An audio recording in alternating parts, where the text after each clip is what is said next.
All right, guys, I I don't even know where to start with this one. I really don't, because I guess what I'm about to tell you is just so absolutely insane, so completely backwards that if I didn't have the data in front of me, I really wouldn't believe it myself. I really wouldn't believe it myself. And here's how it goes.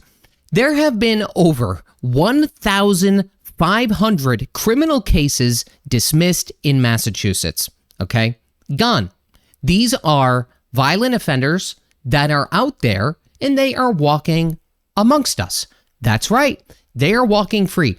You have sexual assault cases, domestic violence, gun charges, kidnapping. You name it, we got it. Okay? I'm not going to go over every single one, but you name it and we have it.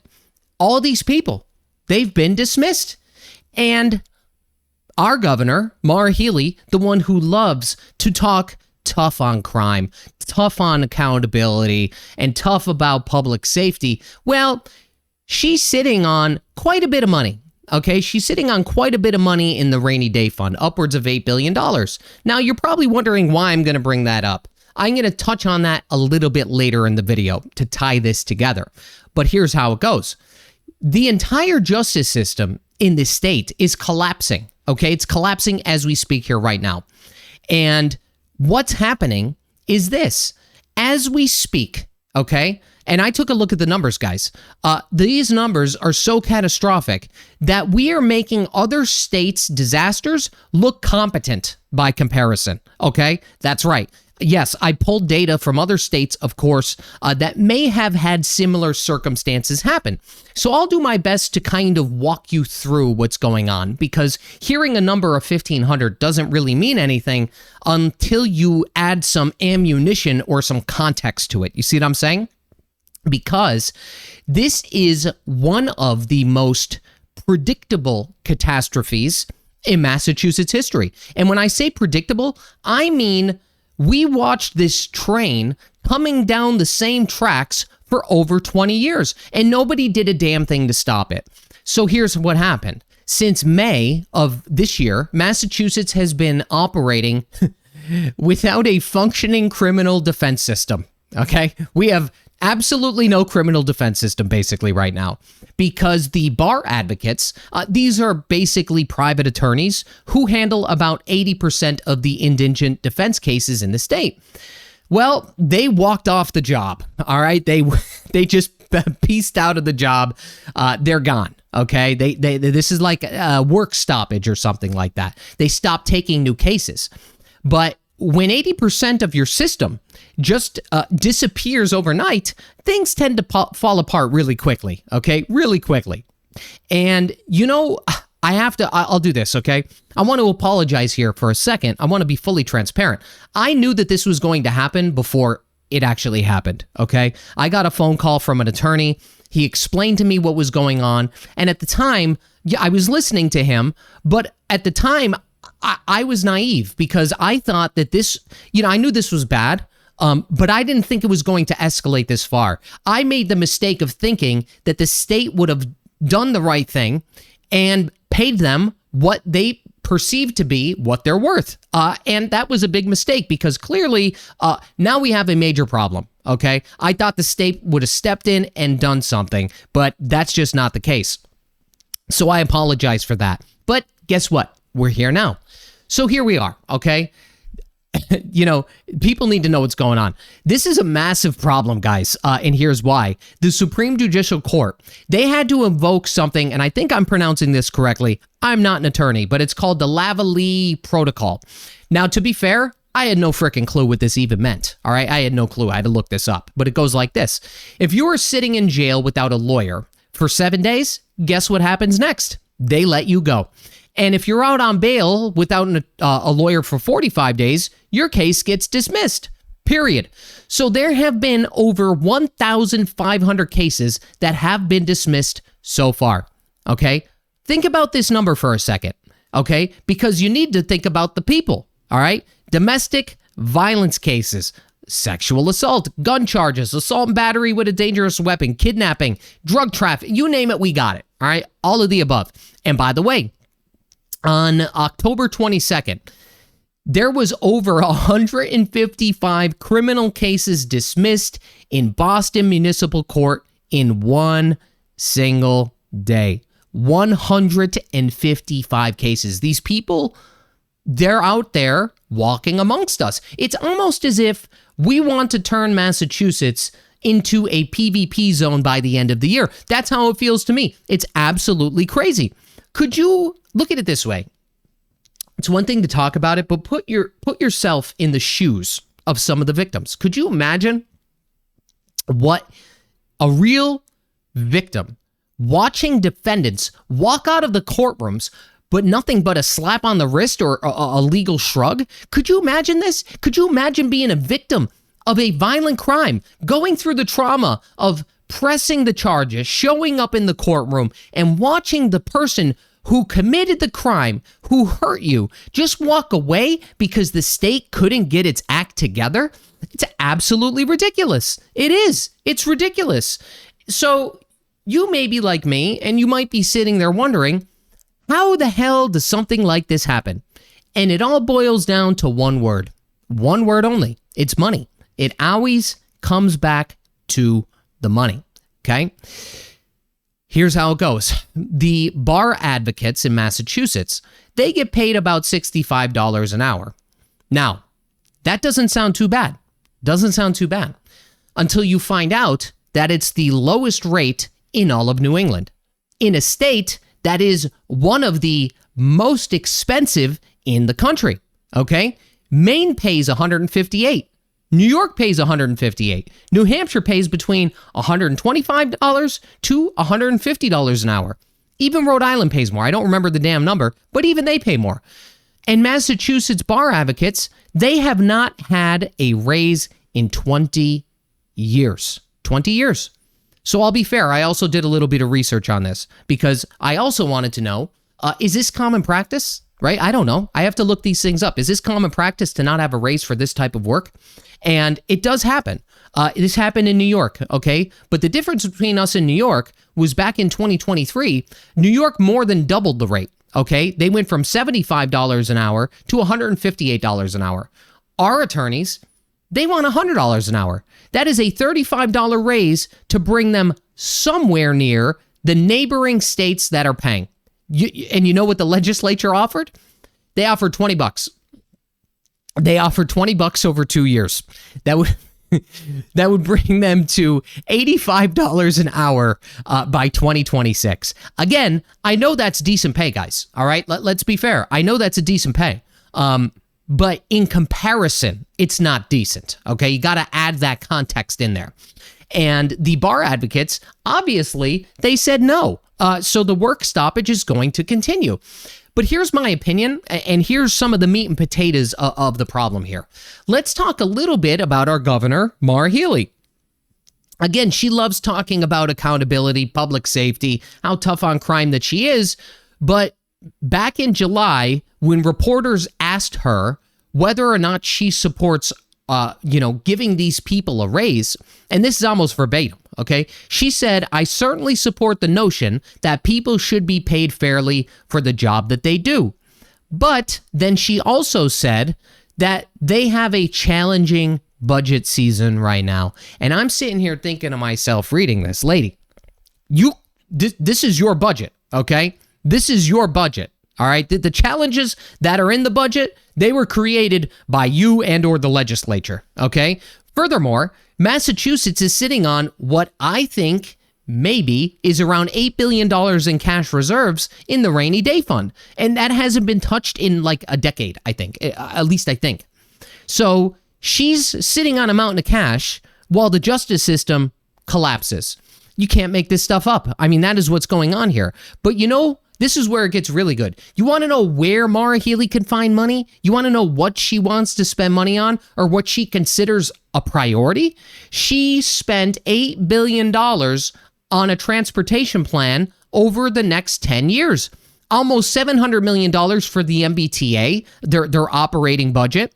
And that's for fiscal year 2026. And there was like 1.32 billion in supplemental spending for transportation and education. Another $500 million surtax over here for the MBTA operating needs. The biggest and brightest one that we have, though, is this one. And that is the bill that wants us taxpayers to fund direct cash assistance for non-citizens. That's right. So not only are we letting the criminals out of jail, but we're also incentivizing some of them with cash assistance paid for by you and by me. Okay? It's absolutely outrageous. I'll probably make an entire video on that, by the way. I think Stephen Miller, I just got a text. Stephen Miller, I think, shared a post from Mass Fiscal about that on Twitter.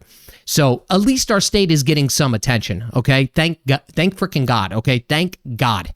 But look at it like this. You got to remember, the rainy day fund that I mentioned earlier that she won't touch for the justice system, she ended up moving around $750 million from it for federal grant matching. Then she ended up redirecting around $500 million to close any levels of a budget shortfall, and then shifted $375 million to balance the books. Essentially, what I'm trying to say here is that there have been billions. I could go on and on. What I'm trying to say here is there has been billions of dollars, billions upon billions of dollars moved around for other priorities. But you can't find the money to prevent the largest collapse of the justice system in state history? Are you freaking kidding me? Let me put this into perspective, because this is where it gets absolutely insane. Do you want to know, because of course I looked this up, do you want to know if this has ever happened before? I did. Of course I did. This has happened. It has happened in other states, but I'm talking about the magnitude of people getting released. And the biggest one that I found was Oregon, okay? And from 2022 to 2024, they had a public defender crisis as well. And it was so bad that a federal judge called it a Sixth Amendment nightmare. They ended up dismissing 300 cases in their largest county over 2 years, okay? Keep that in your brain, all right? So people were saying that was the worst it could get in modern America. Now, fast forward to today, and Massachusetts has dismissed over 1,500 cases in 5 months. 5 months. We're dismissing cases 5 times faster than the worst public defender crisis in modern American history. That's 300 people released per month. This is why I wanted to make this video, guys, because nobody is pulling, at least to my knowledge, nobody is pulling the pieces together like this, okay? Nobody's putting the pieces of the puzzle together. This is a major, major problem. And really, I don't think a lot of people know that this is to the scale that it is. That's what I'm trying to show you, the scale. So then Healy tried saying that the bar advocates, that they didn't raise a concern back in January. But the fact is, this has been going on for 20 freaking years. 2 decades of stagnant pay while costs exploded. The work stoppage, it started back in May, and the cases starting getting dismissed in mass numbers by the summer. She had months to prevent this. She did. She had months. She had the resources, the authority, and the money in reserves to do something. Okay, even if they couldn't come up with a plan for this, they could at least pay them what they wanted in the interim to get through the summer months, I would think, where I'm not an attorney here. I'm not a cop, but I would think crime might be higher in the summer. I'm speculating, but she did absolutely nothing. And if I put a conspiracy, I'm sorry to do this to you, but if I put a conspiracy theory hat on here, I'm starting to wonder if there's even any money in the rainy day fund. Like, I wonder if those numbers are actually true. Like, I really don't know. Because why are you coming, look at it this way. Why are you coming back to the taxpayers again to fund a direct cash assistance for non-citizens? Why don't you take it out of the piggy bank if you want to fund your pet projects? You see what I'm saying? Why don't they take it from there instead of going to the taxpayers that are already struggling? And now what's happening is on November 5th, the Supreme Judicial Court is involved, okay? there's like a hearing, or there's going to be an argument on whether or not the courts have the constitutional authority to raise the bar advocate pay if the legislature won't. So think about it like this. The courts might have to force the state to pay for a functioning justice system because the people in charge won't do it. That is exactly how bad your elected officials are, and how badly your elected officials have failed you. Okay? That's how bad that it is. This is the largest collapse of justice in Massachusetts history, maybe throughout the country. Okay? I'd have to do even more digging. Okay? But it is happening faster than any similar crisis in the country. And the person in charge is sitting on potentially billions of dollars while claiming that they can't afford to fix it. Look, I've said this before. I'll say it again. You can't help one group of people without disenfranchising another, okay? We've prioritized other things, and we are not prioritizing our own functioning justice system. We are letting criminals walk amongst us. We are letting criminals back onto the street. And when your priorities, look at it this way, when your priorities are this backwards, when you are spending billions of dollars on shelters and transportation and this and this and this, but you can't find money to keep violent offenders from walking free on the streets, that is not budgeting, guys, okay? That is a choice. That is a choice. That's their values on full display. Look, people need to know what the heck is going on here. They really do. I don't think anybody is talking about this to this extent, okay? This is a big, big problem. And it's an easily solvable problem, which makes it even worse, okay? And, you know, the fact is, if we don't start holding these people accountable, if we don't start talking about these things, if we don't start demanding answers about where our money is going and why the justice system is dead last on a freaking priority list, it's only going to get worse. This is the justice system that they are letting fly by the wayside, guys, okay? Imagine what it would be if it were other things. It's insane. It's insane to me. It's only going to get worse. It's really only going to get worse. And this is why I wanted to talk about this today. Because a lot of times what I've been seeing people cover this, through legacy media and everything like that. But I think it's, as I said earlier, I think it's one thing to say a certain amount of people or a certain amount of money, certain amount of this, certain amount of that. But until you compare it to, what is happening throughout the country, and then you have something to scale it with, it doesn't really matter if you don't do that. A number of 1,500, people don't even know what the hell that means, okay? They don't know what the hell that means. It could be 15,000, right? Like, people don't know what the hell that means. But then when you find out a neighboring state, this happened and 100 people got out, well, then it's time to worry, right? You see what I'm saying here? So anyway, that's it for today's video. Do the best you can. I never ask you guys for this. Start talking about this, okay? Not necessarily the video, but what the hell is going on, okay? Start talking with your friends and colleagues, because I think potentially with the help of the public, kind of scrutinizing the legislature, maybe send some emails or something like that, or send some letters. I understand this is about people looking for more money, okay? I understand that completely. But again, remember the context, okay? They are severely underpaid in comparison to other attorneys throughout New England. So I hope I don't see people in the comments section saying, $65 or $75 an hour is a lot of money. It is, okay? It absolutely and truly is. But not when you compare it to where we live, and also in comparison to other more affordable states that are getting more money. You see what I'm saying? That's the point, okay? I hope I don't have to hammer that home, or somebody has to hammer that home in the comments. That is the point, okay? And Massachusetts has the money to pay these people, okay? Priorities should be our own citizens and keeping them safe, okay? And keeping criminals off of the streets. If we can't even do that, what the hell do we have? Imagine a year from today. Is the number going to go from 1,500 to 3,000 or to 5,000? You see what I'm saying? It compounds. It only gets worse. That's why I wanted to make this video, guys. I'll see you on the next one. I talked for too damn long. Bye.